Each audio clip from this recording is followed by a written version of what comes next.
नमस्कार, मैं हूं दीपक और आप देख रहे हैं डीएसके टॉक्स। आइए बात करते हैं टाटा आईपीएल की, जहां पर कि बीते 3-4 मैचेस से बॉलर समाज जो है ना, उनके अंदर डर का माहौल है। क्योंकि अगर आप याद करें तो वीकेंड पर जो मैचेस थे, जहां पर पंजाब दे पुत्र कूपर कॉनली, प्रियांश आर्या ये मार-मार के बॉलर्स का भुर्ता बना देते हैं। और फिर आपने देखा एमआई का मुकाबला, जहां पर कि पिछले 10 मैचों से सुपर फ्लॉप जाने वाला तिलक वर्मा वो सेंचुरी मार देता है। और फिर यही सिलसिला आपने देखा कल रात के मैच में, जहां पर कि अभिषेक शर्मा ताबड़तोड़ कुटाई करता है डीसी के बॉलर्स की। हालत तो ये हो गई डीसी के बॉलर्स की कि वहां पर सिर्फ अक्षर पटेल ही विकेट लेने में कामयाब हो पाता है। अदरवाइज तो भैया वहां पर लंगर खोल के रख दिया था डीसी के बॉलर्स ने। सारे के सारे बॉलर जो हैं वो रन लुटा रहे थे। और इन्हीं बॉलर्स में से एक बॉलर है नीतीश राणा। कहने को तो राणा जी जो है वो बल्लेबाज हैं, लेकिन वो पार्ट टाइम ऑफ स्पिन कर लेते हैं। और चूंकि एसआरएच में क्या है, टॉप ऑर्डर में 3 लेफ्टी, ये देख करके डीसी वाले जो है वो एक मास्टर स्ट्रोक खेलने की कोशिश करते हैं और हेड अभिषेक ईशान के सामने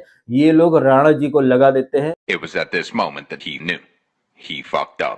और ये जो मोमेंट था ना, इसी मोमेंट पर दिल्ली की जो टीम है इस मैच को हारने की तरफ कदम बढ़ाना शुरू कर देती है। क्योंकि वो राणा जी जिन्हें कि अभिषेक ईशान हेड को काउंटर करने के लिए लगाया गया था, ये राणा जी काउंटर वगैरह तो कुछ नहीं करते हैं, विकेट वगैरह नहीं ले पाते, लेकिन सिर्फ 4 ओवर यानी कि 24 गेंदों में 55 रन लुटा देते हैं राणा जी। हालांकि ये बात अलग है कि यही राणा जी जो है, जो कि बॉलिंग में 4 ओवर में 55 रन लुटा देते हैं, बट जब बल्लेबाजी की बारी आती है तो कुछ हद तक कंपनसेट करने की कोशिश करते हैं। लेकिन अब नंबर्स देखें तो भैया 24 गेंदों में 55 रन लुटाए थे। लेकिन जब रन बनाने की बारी आती है तो राणा जी जो है वो 30 गेंदें लगा देते हैं, यानी कि 30 गेंदें वेस्ट करते हैं, तब जाकर के 57 रन बना पाते। अब ये जो सिनारियो है नीतीश राणा वाला, यहाँ पर चुपके चुपके पिक्चर का एपिक सीन फिट हो जाता है कि ससुरा 35 लाख का तो हमारा इन्वेस्टमेंट है, 36 लाख का घाटा कैसे हो गया है। 24 गेंदों में 55 रन लुटा दिए और फिर वो 55 रन बनाने के लिए, 55 नहीं वो 57 रन बनाने के लिए आप 30 गेंदें बर्बाद कर रहे हो, तो आप समझ सकते हैं कि डीसी वाले कहां पर हारे। हाँ, अब ये देख करके आप अच्छे से समझ सकते हैं, महसूस कर सकते हैं कि राणा जी ने कितनी अच्छी बैटिंग करी या फिर कितनी घटिया बॉलिंग करी। वैसे एक बात यहाँ पर डीसी के लिए बहुत अच्छी हुई है कि जहां डीसी के सारे खिलाड़ी सुपर डुपर फ्लॉप हुए, लेकिन इसी डीसी की टीम की तरफ से 3 आर यानी कि आर राहुल, राणा और रिजवी ये अपनी अलग ही आरआरआर पिक्चर रिलीज करते हैं, जहां पर केएल राहुल थोड़ा सा दम दिखाता है, आई थिंक 37 मारता है। और आर फॉर राहुल के बाद फिर आर फॉर राणा आते हैं, वो 50 मारते हैं। और जो तीसरा आर है यानी कि आर फॉर रिजवी, जो कि शुरुआती 2 मैचेस में चला, उसके बाद बैक टू बैक 3 मैचेस में फ्लॉप गया, लेकिन कल रात के मैच में यही रिजवी जो है ये थोड़ी सी फाइट देने की कोशिश करता है। और ये जो फाइट थी ये बिल्कुल वैसी ही फाइट थी जैसे कि दिया जो होता है ना, वो बुझने से पहले फड़फड़ाता है, उस अंदाज में रिजवी साहब एक फड़फड़ाती इनिंग खेलते हैं। और वो स्टब्स जो कि पिछले मैच में डीसी को जिता चुका था, वो मिलर जिसने कि पिछले मैच में विनिंग शॉट खेला था, मिलर और स्टब्स कुछ खास कर नहीं पाते हैं। और तमाम तरह से हाथ पैर मारने के बावजूद ये जो डीसी की टीम है ये 242 के टारगेट के सामने सिर्फ 195 ही बना पाती है। कहने का मतलब है कि 200 रन भी नहीं बना पाते हैं ये डीसी के खिलाड़ी, जिसमें कि केएल राहुल है जो कि कंतारा स्टाइल में सेलिब्रेशन करता है, यहाँ पर राणा साहब है, यहाँ पर मिलर है, यहाँ पर स्टब्स है, यहाँ पर अक्षर पटेल। अक्षर पटेल जो है ना भाई साहब बहुत ही अंडर परफॉर्म कर रहा है। पिछले मैच में जो 2 विकेट लिए थे अक्षर पटेल ने, उस मैच में जो 2 विकेट लिए थे उसके अलावा अक्षर पटेल का कोई भी यूजफुल कंट्रीब्यूशन आपको देखने को नहीं मिल रहा है। और इन सारी बातों के ऊपर जिस तरह से कल अक्षर पटेल ने टॉस जीतने के बाद भागा है, आप टॉस जीत गए थे, आप आराम से बैटिंग कर सकते थे, लेकिन नहीं, आपको तो अपने ही पैर पर कुल्हाड़ी मारने की चुल मची थी। इसलिए आपने टॉस जीता और आपने बैटिंग करने का मौका दे दिया एसआरएच के मॉन्स्टर्स को। आपने ये सोचा था कि अभिषेक जो है ये एक मैच में चल रहा है, एक में फ्लॉप जा रहा है, एक में चल रहा है, एक में फ्लॉप जा रहा है। अब चूंकि पिछले मैच में अभिषेक ने 50 मारी थी, तो इन लोगों को लगा था कि अभिषेक यहां पर फ्लॉप हो जाएगा, लेकिन नहीं भाई साहब, ये अभिषेक जो कि पिछले मैच में 50 मार करके आया है, यहां पर वो अलग ही मंसूबे लेकर के आता है और पहले ही ओवर से कुटाई करना शुरू कर देता है। आलम ये देखिए कि 135 मारता है नॉट आउट, जिसमें 10 छक्के 10 चौके। और बॉल्स कितनी खेली है? बॉल्स खेली है सिर्फ 68 यानी कि 68।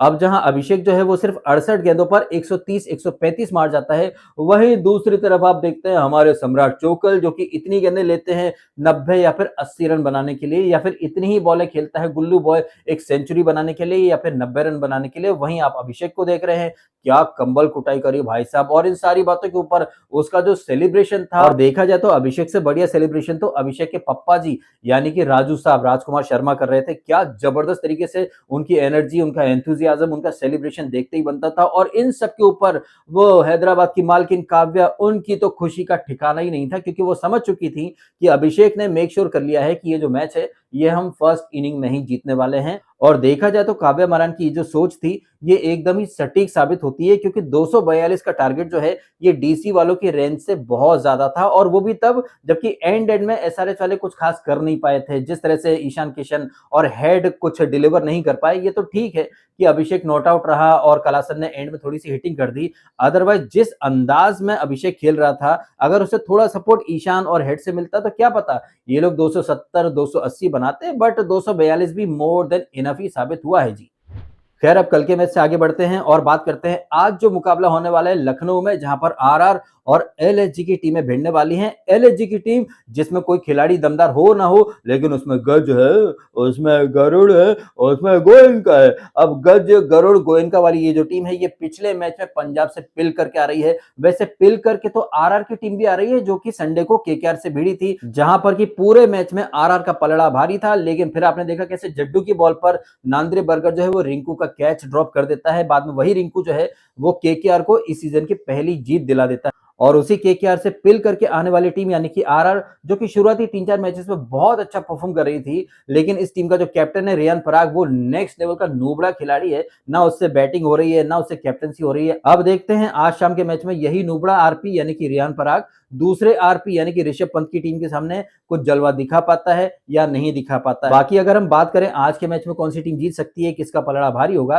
तो मुझे ऐसा लग रहा है कि पिछली 2 या 3 इनिंग से फ्लॉप जा रहे हैं जायसवाल, और वैभव सूर्यवंशी भी पिछले मैच में 46 मार के आया है, लेकिन वो पिच जो था वो बहुत ज्यादा ड्राई था। अब लखनऊ का ये जो पिच है वो उतना ड्राई नहीं है, तो क्या पता यहाँ पर ये जो जायसवाल और ये सूर्यवंशी, जयसूर्या आज धागा खोल सकते हैं, ऐसा मुझे लग रहा है। क्योंकि हमें भूलना नहीं चाहिए कि ये जो एलएसजी के बॉलर है ना, इन्हीं एलएसजी के बॉलर्स को मार मार के भूत बना दिया था प्रियांश आर्या और कूपर कोनोली ने। और उस मैच में बुरी तरह से पिटने के बाद ये एलएसजी के जो बॉलर्स हैं आज जय सूर्या के सामने आने वाले हैं। देखते हैं ये एलएसजी के बॉलर्स जो हैं कुछ उखाड़ पाते हैं या नहीं उखाड़ पाते हैं, या फिर अगेन इन्हें बचाने के लिए गज गरुड़ और गोयनका को आना पड़ेगा। खैर ये तो थी मेरी बातें या फिर मेरे ऑब्जर्वेशन। आपके ऑब्जर्वेशन क्या है, आपके रिएक्शन क्या है जिस तरह से कल अभिषेक ने धागा खोल करके रख दिया? और आपको क्या लगता है एलएसजी और आरआर के मैच में कौन सी टीम जो है वो जीतने लायक है, कौन सी टीम हारने लायक है? जो भी हैं आपके अनुमान कमेंट करके व्यक्त अवश्य कीजिएगा। फिलहाल अपने समय निकाला, वीडियो देखा, आपका बहुत बहुत धन्यवाद। Thank you so much.